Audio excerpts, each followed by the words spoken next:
La délégation est un des actes managériaux fondamentaux. En effet, du moment où on manage une équipe, on est amené à ne plus faire soi-même un certain nombre de tâches, mais à les faire faire.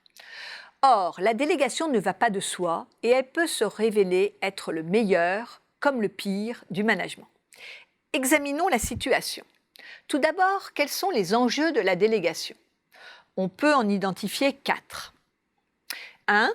Permettre au manager de faire des tâches à plus forte valeur ajoutée en adéquation avec son statut. 2. Motiver ses collaborateurs en leur proposant des missions dont ils auront la responsabilité. 3. Avoir une bonne réalisation des missions grâce à une meilleure répartition des expertises. Et 4. Mieux gérer la masse salariale en évitant la dérive des tâches, puisque par définition, le salaire du manager est supérieur à ceux de ses collaborateurs. Pourtant, bon nombre de managers ont beaucoup de mal à déléguer. Ils ne délèguent pas assez ou mal. Quelles sont les raisons?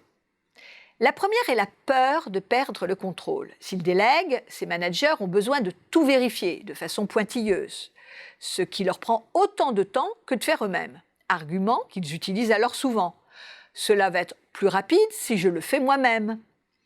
Ensuite, il y a le manque de confiance dans le collaborateur. Par définition, il ne fera pas à l'identique et la délégation est alors perçue comme une prise de risque. Il peut y avoir une méconnaissance du potentiel des personnes, par manque de temps, manque d'intérêt, et donc une mauvaise appréciation de ce qu'elles pourraient faire. On observe aussi des managers qui ont peur de la concurrence et la prise en charge de certaines de leurs missions par d'autres. Leur poste sera-t-il encore justifié? Enfin, il peut y avoir une mauvaise vision du retour sur investissement de la délégation. On observe alors de mauvaises pratiques de délégation. Les plus courantes sont la délégation par expulsion. Le manager confie alors à ses collaborateurs des missions qui n'ont aucun intérêt ni aucun enjeu, créant le désengagement, ou bien des missions qui sont à risque, ce qui leur évitera d'être en première ligne en cas de problème. Et il y a la délégation laisse courte, hyper contrôlée, avec un suivi pointilleux, sans aucune marge de manœuvre pour le collaborateur. Se dessinent donc les deux grandes raisons d'une délégation défaillante: l'absence ou l'insuffisance de confiance et l'incapacité à donner des objectifs et des moyens pour les atteindre.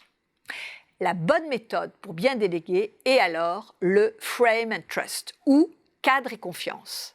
Elle consiste en quoi? Avoir confiance dans les personnes à qui on confie des missions et dresser le cadre des missions confiées en décrivant les objectifs, les attentes, en identifiant les indicateurs de performance et d'évaluation et en donnant les moyens nécessaires à leur réalisation. Ce modèle Frame and Trust est exigeant. Il demande au manager une bonne connaissance des tâches, une bonne appréciation du potentiel des personnes, du temps pour le suivi et les éventuels correctifs de l'action menée. On oublie donc le « je ne veux pas savoir » qui laisse place à toutes les dérives possibles, faute de cadre.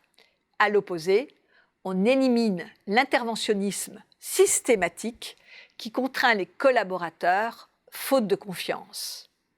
Et on se légitime comme manager avec cet acte fondateur qu'est le savoir bien déléguer.